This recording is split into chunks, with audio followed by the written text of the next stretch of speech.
Please help me to reach 1,000 subscribers. The joke landed like a broken glass on tile. Everyone laughed except me, and except him. It was my wife's birthday dinner. The kind we'd rehearsed for weeks. Reservations hard to get. Candlelight. Friends squeezed around a table that was too small for the things left unsaid. The wine flowed. Stories got louder. And then my wife leaned back in her chair, waved her hand toward Mark, my best friend since college, and said, smiling wide enough to show teeth, "If this marriage thing doesn't work out, maybe I'll just trade him in for you." The table erupted. Mark choked on his drink. Someone slapped the table. Another friend howled. "Damn." I smile because that's what husbands do when they don't know what else to do. But Mark didn't laugh. He went still. Eyes dropped to the table. His jaw tightened just enough that I noticed. Just enough that something inside me shifted like a loose board underfoot. Later that night, when everyone hugged goodbye and the check was paid and the laughter spilled out into the street, I asked her about it in the car.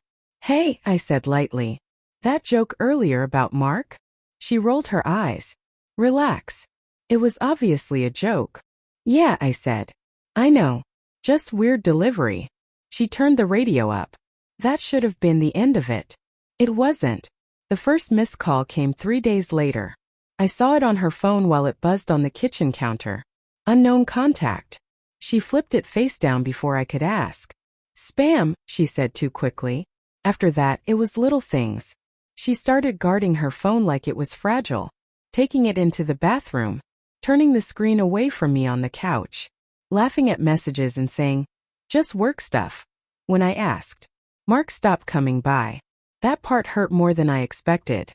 We used to watch games together every Sunday, order takeout, argue about nothing. Now he always had plans. Or he didn't respond at all. I told myself I was imagining it. That's what love does. It makes you defend the person hurting you before you even realize you're bleeding. One night, I woke up at 2:17 a.m. to the sound of the front door clicking shut. She slid into bed quietly, smelling like cold air and perfume she only wore on special occasions. "Everything okay?" I asked, my voice thick with sleep. "Couldn't sleep," she whispered. "Went for a drive." She kissed my shoulder. I lay awake after she fell asleep, staring at the ceiling, counting all the times I'd trusted her without question. The proof didn't come in a dramatic way. It came in the form of a buzzing phone, left charging in the living room while she showered. I didn't plan to look. But the name on the screen stopped me cold. Mark Redhart. The message preview was short. "I keep replaying that night. I think about you every time I see him." My hand shook so hard I nearly dropped the phone. I scrolled. Months of messages. Late nights. Inside jokes that used to be mine.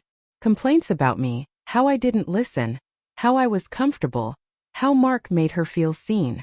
One message made my stomach twist. I know it started as a joke, but I meant it. I sat there on the couch, the house humming quietly around me, feeling like a stranger in my own life. When she came out of the bathroom, towel wrapped around her hair, she froze. "Why are you holding my phone?" she asked. I didn't raise my voice. I didn't cry. I just said, "How long?" She sank into the chair across from me like gravity had finally caught up. 3 months, she whispered. "Did you sleep with him?" She hesitated. That pause did more damage than any confession. "Yes." The room felt smaller after that. She cried. Told me it wasn't planned. That it started with talking. That the joke at dinner was just her being stupid. But it cracked something open. She said she felt guilty. She said she loved me. I asked one question that surprised us both. "Did you ever plan to stop?" She didn't answer. Mark showed up 2 days later. On my porch. Eyes red. Hands shaking. "I never meant to hurt you," he said. I laughed then, once sharp and humorless. "You did," I said. "Both of you did. And you knew exactly what you were doing." That night I packed a bag. Leaving wasn't dramatic. No screaming. No thrown objects. Just the quiet sound of a zipper closing on a life I thought I understood. Weeks later, the memories still sting. Every joke I laughed at. Every time I invited Mark over. Every moment I trusted the wrong people with the best parts of me. But here's what I've learned. Love isn't proven by how long you stay. It's proven by how you protect each other when it matters. And the moment she joked about trading me away, and he didn't laugh, was the moment they both told me the truth. I just wasn't ready to hear it yet,